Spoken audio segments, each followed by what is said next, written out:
Vamos lá, senhoras e senhores, ao estudo do artigo 1º do Código Penal, que diz que não há crime sem lei anterior que o defina, não há pena sem prévia cominação legal. O artigo 1º ele consagra dois princípios importantíssimos do nosso ordenamento jurídico, que é o princípio da legalidade e o princípio da reserva legal. Note que a própria redação do artigo ela já denota uma garantia constitucional fundamental que decorre do princípio da legalidade.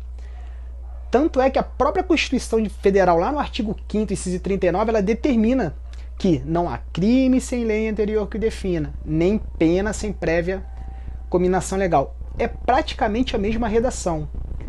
E o que isso quer dizer? Isso significa que é impossível que um indivíduo seja responsabilizado penalmente se não existe uma lei tipificando que aquela conduta é criminosa. Não é permitido no ordenamento jurídico que alguém sofra uma sanção penal, uma pena privativa de liberdade, se não existe uma lei tipificando que aquela conduta é criminosa. Repare que o princípio da legalidade ele surge ali como um limitador do poder do Estado. Ele vai impedir que o Estado atue de forma arbitrária. Ele vai impedir que os nossos governantes, que o Poder Judiciário, por exemplo, aplique uma pena de reclusão se não há previsão legislativa. Não é permitido.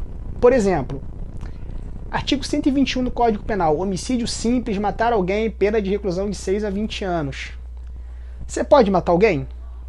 Poder você pode, né? Mas você vai responder penalmente por isso? Vai responder.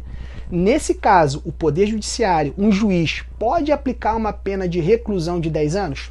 Pode, porque há previsão legislativa. Essa obediência à lei, essa previsão legislativa é uma obediência ao princípio da legalidade. Outro princípio importantíssimo é o princípio da reserva legal, que diz que só a lei em sentido estrito pode definir crimes e cominar penas, ou seja, somente por lei ordinária e lei complementar. A regra é a lei ordinária, ou por lei complementar. Então eu pergunto a vocês, medida provisória pode definir um crime? Pode cominar uma pena? Não pode. Só é permitido por meio de, sendo redundante, lei ordinária e lei complementar.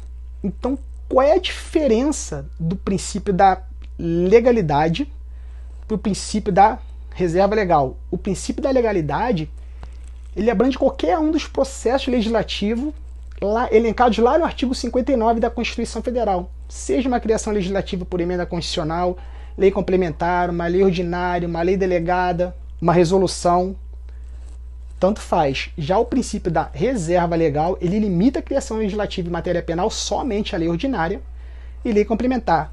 Essa é a diferença. Lembrando que, uma observação importante, é competência privativa da União legislar sobre matéria, sobre direito penal. Competência privativa da União legislar sobre direito penal. No próximo vídeo, iremos ao estudo do artigo 2º do Código Penal. Abraço e sucesso!